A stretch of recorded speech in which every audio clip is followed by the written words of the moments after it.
When you face those biases, whether conscious or subconscious, how have you drawn a line or basically continued to move forward in that area? Very good question.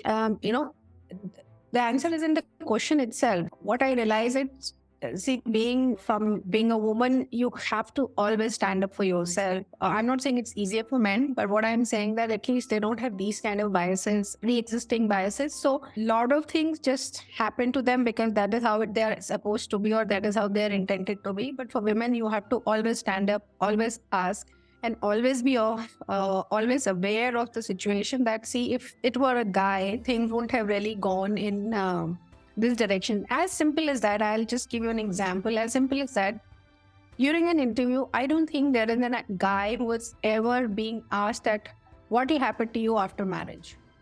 Invariably, I am not sure now, because at least I don't ask, and I haven't really interviewed to a lot of companies in the last couple of years. But invariably, whenever I have had given interviews in the past, I was always asked, what will you do? Will you continue to work after marriage?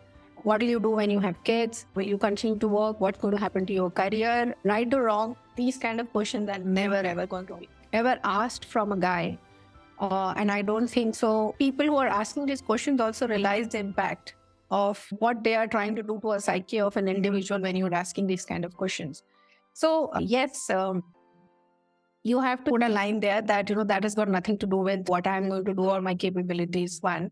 Second is, you have to always stand up for what you believe in, always stand up for what is right for you. Otherwise, you will just get left behind. So, you are be aware of what you can do and what you cannot do, and then just stand up and ask for it. Invariably, so you have to have, so that's it. That's why working in any environment makes it a little more complicated for a woman, because you have to always stand up for yourself. It doesn't just come in automatically, because inherently there's a certain way men are programmed and there are a certain way women are programmed. On the top of it, you have these subconscious biases. And I'm not saying subconscious are only in the head of men. Sometimes it is also in the head of women also.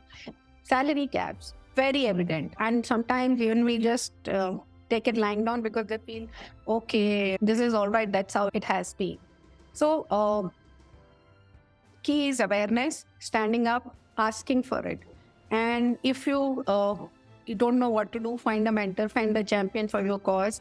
But then you have to be vocal about what you feel should be done with you, and how exactly do you want your career, or whatever it is. It is just not career, but in other things also. You have to be, aware. And you have to also be aware that there are gender biases. It's not that they don't exist. They were there earlier also, and they are, I'm 100% sure they are there now also.